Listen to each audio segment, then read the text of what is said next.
देखिए RRB group D और NTPC का वैकेंसी आ चुकी है, फॉर्म भी डला चुकी है। ग्रुप डी का 23 जनवरी से डलाने वाला है। लेकिन इसी क्रम में इससे भारत का भूगोल और विश्व के भूगोल और बिहार के भूगोल से भी कई प्रश्न पूछे जाते हैं। आज की इस वीडियो में हम लोग भारत का भूगोल के बारे में उन सारे प्रश्नों का जिक्र करेंगे जो परीक्षा की दृष्टि से काफी महत्वपूर्ण है, इसलिए आप इस वीडियो को पूरा देख लीजिए। पहला इसमें प्रश्न है, भारत किस गोलार्ध में स्थित है? इसका आंसर हो जाएगा उत्तरी गोलार्ध। भारत किस गोलार्ध में स्थित है? उत्तरी गोलार्ध। भारत की आकृति कैसी है? चतुष्कोणीय। भारत की आकृति कैसी है? दूसरा प्रश्न है चतुष्कोणीय। अगला है, भारत के लगभग मध्य से गुजरने वाली काल्पनिक रेखा का क्या नाम है? कर्क रेखा। भारत के लगभग मध्य से गुजरने वाली काल्पनिक रेखा का क्या नाम है? कर्क रेखा। भारतीय उपमहाद्वीप मूलतः जिस विशाल भूखंड का भाग था उसे क्या कहते हैं? गोंडवाना लैंड। ये सब प्रश्न उन प्रश्नों की श्रेणी में आता है जो प्रत्येक प्रश्न, चाहे एसएससी हो, बीपीएससी, यूपीएससी, चाहे रेलवे का कोई भी एग्जाम, चाहे टीचर का एग्जाम, सारे में ये सब काफी भिड़िया, इसलिए आप इसका पूरा पूरा इसको याद रख लीजिएगा। भारतीय उपमहाद्वीप मूलतः जिस विशाल भूखंड का भाग था उसे क्या कहा जाता है? गोंडवाना लैंड। भारत उत्तरी गोलार्ध में कितने डिग्री उत्तरी अक्षांश के मध्य स्थित है? तो 8 डिग्री 4 मिनट से 37 डिग्री 6 मिनट। आप लोग को याद भी होगा ये। भारत उत्तरी गोलार्ध में कितने डिग्री उत्तरी अक्षांश के मध्य से स्थित है? 8 डिग्री 4 मिनट से 37 डिग्री 6 मिनट। भारत के उत्तरी गोलार्ध में कितने डिग्री पूर्वी देशांतर के मध्य स्थित है? तो 68 डिग्री 7 मिनट से 97 डिग्री 25 मिनट। भारत के उत्तरी गोलार्ध में कितने डिग्री पूर्वी देशांतर के मध्य स्थित है? 68 डिग्री 60 मिनट से 97 डिग्री 25 मिनट। भारत की लंबाई पूरब से पश्चिम तक कितनी है? तो 29 से 33 किलोमीटर। भारत की लंबाई पूरब से पश्चिम में 29 से 33 किलोमीटर और उत्तर से दक्षिण में 32 से 14 किलोमीटर। आपको याद होगा, भारत की लंबाई उत्तर से दक्षिण तक है 32 से 14 किलोमीटर। भारत की स्थलीय सीमा की लंबाई कितनी है? 15,200 किलोमीटर। जब पूछे कि भारत की स्थलीय सीमा की लंबाई कितनी है तो 15,200 किलोमीटर। अगर पूछे भारत के जलीय सीमा की लंबाई कितनी है तो 75 से 16.6 किलोमीटर। देखिए अगला प्रश्न है, भारत श्रीलंका से किस जल संधि द्वारा अलग होता है? तो पाक जल संधि। भारत और श्रीलंका पाक जल संधि द्वारा अलग होता है। भारत श्रीलंका के बीच स्थित द्वीप है रामेश्वरम। भारत और श्रीलंका के बीच स्थित द्वीप है रामेश्वरम। भारत की लवन नदी के नाम से कौन सी नदी जानी जाती है? लूनी नदी। ये भी प्रश्न कई बार पूछा गया है। भारत की लवन नदी के नाम से कौन सी नदी जानी जाती है? लूनी। भारत में शरद ऋतु की अवधि मानी जाती है 16 सितंबर से 14 दिसंबर तक। भारत में शरद ऋतु की अवधि मानी जाती है 16 सितंबर से 14 दिसंबर तक। भारत में अधिकांश वर्षा किस कारण होती है? दक्षिण पश्चिम मानसून के कारण। भारत में ज्यादा से ज्यादा वर्षा जो होता है वो दक्षिण पश्चिम मानसून के कारण ही होता है। त्रिपुरा तथा बांग्लादेश की सीमा की कौन सी उपमा प्रदान की गई? शून्य रेखा। त्रिपुरा तथा बांग्लादेश की सीमा को कौन सी उपमा प्रदान की गई? शून्य रेखा। भारत का कौन सा राज्य बांग्लादेश से तीन तरफ से घिरा है? त्रिपुरा। काफी वीवीआई प्रश्न है। भारत का कौन सा राज्य बांग्लादेश से तीन तरफ से घिरा हुआ है? त्रिपुरा। पाकिस्तान की सीमा से लगे भारत के किस प्रदेश की लंबाई सर्वाधिक है? तो जम्मू कश्मीर। सबसे ज्यादा जम्मू कश्मीर का भाग ही पाकिस्तान की सीमा से लगा हुआ 1225 किलोमीटर है। भारत विभाजन के पूर्व भारत अफगानिस्तान की सीमा रेखा का क्या नाम था? तो दुरंत रेखा। भारत विभाजन के पूर्व भारत अफगानिस्तान की सीमा क्या नाम था? दुरंत रेखा। और अभी भारत पाकिस्तान के बीच का आप लोग कमेंट करके बताइएगा, किस देश के साथ भारत का सबसे कम सीमा विस्तार है? तो अफगानिस्तान से। मात्र 106 किलोमीटर लगता है अफगानिस्तान और भारत का सीमा मात्र 106 किलोमीटर सबसे कम। मैकमोहन रेखा का निर्धारण कहाँ किया गया था? तो 27 अप्रैल 1914 ईस्वी को भारत और चीन के बीच एक रेखा निर्धारण किया गया जिसका नाम मैकमोहन रेखा पड़ा था। देश का दक्षिणतम बिंदु किस अक्षांश पर स्थित है? तो 6 डिग्री 4 मिनट उत्तरी अक्षांश पर है दक्षिणतम बिंदु। क्षेत्रफल की दृष्टि से सबसे छोटा राज्य कौन सा है? गोवा। ये काफी आसान प्रश्न है। क्षेत्रफल की दृष्टि से सबसे छोटा राज्य कौन सा है? गोवा। आप लोग को बताना है कि क्षेत्रफल की दृष्टि से सबसे बड़ा राज्य कौन है और जनसंख्या की दृष्टि से सबसे बड़ा और छोटा राज्य कौन सा है? आप लोग कमेंट कीजिएगा। सबसे बड़ा केंद्र शासित प्रदेश कौन है? जम्मू और कश्मीर, 42,241 वर्ग किलोमीटर। सबसे छोटा केंद्र शासित प्रदेश लक्षद्वीप, मात्र 32 वर्ग किलोमीटर है। सबसे छोटा जिला कौन है? माहे पुदुचेरी। पुदुचेरी जिला है जिसका क्षेत्रफल मात्र 9 वर्ग किलोमीटर है, जो सबसे छोटा जिला है पूरे भारत में, जिसका नाम है माहे। जनसंख्या की दृष्टि से छोटा राज्य कौन है? सिक्किम। चंद्रभागा बीच किस राज्य में स्थित है? ओडिशा में। देखिए यहाँ पे सबसे बड़ा जिला कौन है? तो कच्छ गुजरात, 45,652 वर्ग किलोमीटर जिसका क्षेत्रफल है। सबसे बड़ा जिला है कच्छ गुजरात। फिर सबसे छोटा जिला है माहे पुडुचेरी, मात्र 9 वर्ग किलोमीटर का। चंद्रभागा बीच किस राज्य में स्थित है? उड़ीसा में। कार्लसबर्ग कटक कहाँ स्थित है? अरब सागर में। कार्लसबर्ग कटक कहाँ स्थित है? अरब सागर में। हिंद महासागर को किस देश की झील की उपमा प्रदान की गई? ब्रिटिश झील। हिंद महासागर को किस देश की झील की उपमा प्रदान की गई थी? ब्रिटिश झील। किस आयोग ने भाषाई आधार पर राज्यों के गठन का विरोध किया था? डार आयोग 1948 में। नुब्रा नदी कहाँ से निकलती है? सियाचिन ग्लेशियर से। नुब्रा नदी कहाँ से निकलती है? सियाचिन ग्लेशियर से।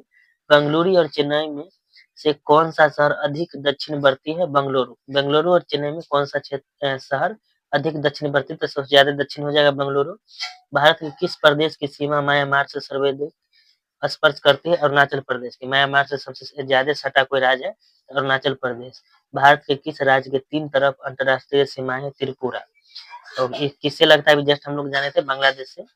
भारत के कितने राज्य की भारत कितने राज्य पड़ोसी देश की स्थलीय सीमा से जुड़े हैं? तो 17 राज्य है जो पड़ोसी देश से जुड़ा है। भारत के कितने राज्य तटरेखा से लगे हैं? तो 9। भारत के कितने राज्य तटरेखा से लगे हैं? 9। किस क्षेत्र को भारत का हृदय स्थल माना जाता है? गंगा के मैदान को। भारत का कौन सा स्थान 3 सागरों का संगम कहलाता है? कन्याकुमारी। देखिए आरआरबी ग्रुप डी और एनटीपीसी का वैकेंसी आ चुकी है, फॉर्म भी डला चुकी है। ग्रुप डी का 23 जनवरी से डलाने वाला है। लेकिन इसी क्रम में इससे भारत का भूगोल और विश्व के भूगोल और बिहार के भूगोल से भी कई प्रश्न पूछे जाते हैं। आज की इस वीडियो में हम लोग भारत का भूगोल के बारे में उन सारे प्रश्नों का जिक्र करेंगे जो परीक्षा की दृष्टि से काफी महत्वपूर्ण है, इसलिए आप इस वीडियो को पूरा देख लीजिए। पहला इसमें प्रश्न है, भारत किस गोलार्ध में स्थित है? इसका आंसर हो जाएगा उत्तरी गोलार्ध। भारत किस गोलार्ध में स्थित है? उत्तरी गोलार्ध। भारत की आकृति कैसी है? चतुष्कोणीय। भारत की आकृति कैसी है? दूसरा प्रश्न है चतुष्कोणीय। अगला है, भारत के लगभग मध्य से गुजरने वाली काल्पनिक रेखा का क्या नाम है? कर्क रेखा। भारत के लगभग मध्य से गुजरने वाली काल्पनिक रेखा का क्या नाम है? कर्क रेखा। भारतीय उपमहाद्वीप मूलतः जिस विशाल भूखंड का भाग था उसे क्या कहते हैं? गोंडवाना लैंड। ये सब प्रश्न उन प्रश्नों की श्रेणी में आता है जो प्रत्येक प्रश्न, चाहे एसएससी हो, बीपीएससी, यूपीएससी, चाहे रेलवे का कोई भी एग्जाम, चाहे टीचर का एग्जाम, सारे में ये सब काफी भिबिया, इसलिए आप इसका पूरा पूरा इसको याद रख लीजिएगा। भारतीय उपमहाद्वीप मूलतः जिस विशाल भूखंड का भाग था उसे क्या कहा जाता है? गोंडवाना लैंड। भारत उत्तरी गोलार्ध में कितने डिग्री उत्तरी अक्षांश के मध्य स्थित है? तो 8 डिग्री 4 मिनट से 37 डिग्री 6 मिनट। आप लोग को याद भी होगा ये। भारत उत्तरी गोलार्ध में कितने डिग्री उत्तरी अक्षांश के मध्य से स्थित है? 8 डिग्री 4 मिनट से 37 डिग्री 6 मिनट। भारत के उत्तरी गोलार्ध में कितने डिग्री पूर्वी देशांतर के मध्य स्थित है? तो 68 डिग्री 7 मिनट से 97 डिग्री 25 मिनट। भारत के उत्तरी गोलार्ध में कितने डिग्री पूर्वी देशांतर के मध्य स्थित है? 68 डिग्री 60 मिनट से 97 डिग्री 25 मिनट। भारत की लंबाई पूरब से पश्चिम तक कितनी है? तो 29 से 33 किलोमीटर। भारत की लंबाई पूरब से पश्चिम में 29 से 33 किलोमीटर और उत्तर से दक्षिण में 32 से 14 किलोमीटर। आपको याद होगा भारत की लंबाई उत्तर से दक्षिण तक है 32 से 14 किलोमीटर। भारत की स्थलीय सीमा की लंबाई कितनी है? 15,200 किलोमीटर। जब पूछे कि भारत की स्थलीय सीमा की लंबाई कितनी है तो 15,200 किलोमीटर। अगर पूछे भारत के जलीय सीमा की लंबाई कितनी है तो 75 से 16.6 किलोमीटर। देखिए अगला प्रश्न, भारत का क्षेत्रफल कितना वर्ग किलोमीटर? तो 32,87,263 वर्ग किलोमीटर है। इसको आप लोग याद कर लीजिएगा। क्षेत्रफल की दृष्टि से भारत का विश्व में कौन सा स्थान है? तो 7वां स्थान है। आप लोग कमेंट में बताइएगा कि क्षेत्रफल की दृष्टि से विश्व का सबसे बड़ा देश कौन है, आपको ये बताना है। भारत में कुल कितने राज्य और केंद्र शासित प्रदेश है? तो वर्तमान में भारत में 28 राज्य और 8 केंद्र शासित प्रदेश है। आप ये भी याद रखिएगा कि अभी वर्तमान में 28 राज्य और 8 केंद्र शासित प्रदेश भारत में। भारत की जलवायु कैसी है? तो उष्णकटिबंधीय मानसूनी। भारत की जलवायु कैसी है? उष्णकटिबंधीय मानसूनी। भारत की सबसे लंबी स्थलीय सीमा किस देश के साथ लगती है? तो बांग्लादेश। स्थल से जो सटा है सबसे बड़ा देश है वो बांग्लादेश है। भारत की उत्तरी सीमा पर स्थित पर्वत श्रेणी है हिमालय। ये भी आप लोग बड़ा इजी प्रश्न। भारत की उत्तरी सीमा पर स्थित पर्वत श्रेणी है हिमालय।